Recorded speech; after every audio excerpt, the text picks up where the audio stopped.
There are some critics who say that maybe the Prophet attributed the Qur'an, though he was the author, because he wanted fame, status, glory, as well as leadership.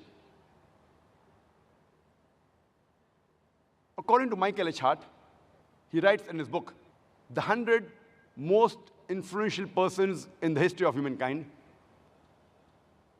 and he analyzes all the human beings from Adam, peace be upon him, till the present time. And undisputedly, he puts Prophet Muhammad, peace be upon him, as number one, as being the most influential person in the history of humankind.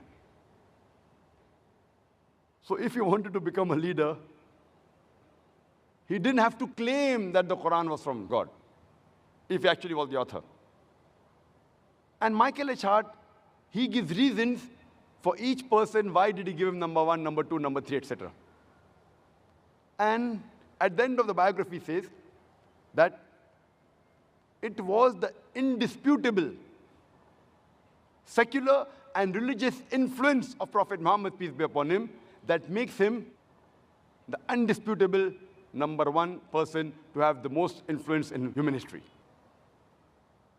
Prophet Muhammad, peace be upon him, if he wanted glory, fame, power, leadership, he was so eloquent. He had all the qualities. He did not have to falsely attribute the Quran to Almighty God. He had all the abilities.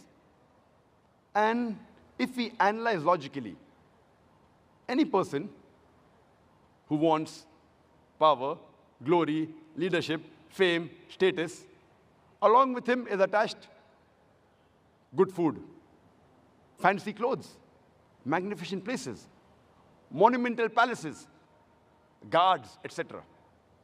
But if we see the lifestyle of Prophet Muhammad, peace be upon him, he mended his own clothes, he repaired his own shoes, he milked the goat, and he did his own household work. He sat on the floor and ate. When he went to the marketplace, he didn't have any colorful guards. He was an example of simplicity and humbleness. And anyone who invited him, even the poor people, he used to accept their invitation and he used to eat whatever was served to him. So much so that his enemies, they passed a remark, which is mentioned in the Quran, in Surah Tawbah, chapter number 9, verse number 61. Oh, he listens to everyone. His enemies, they were angry. What kind of a person is this? He listens to each and everyone, even the poor people. And there are many instances and occasions which are recorded in history and in the Ahadith.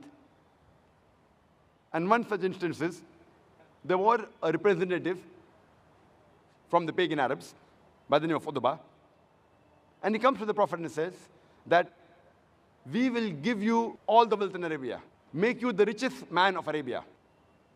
We will even make you the leader. If you want, we'll make you the king. Only thing we want from you is that you should stop spreading this message that there is one God. If the Prophet wanted leadership, if he wanted to become the king, he would have accepted this offer very easy. There are several examples.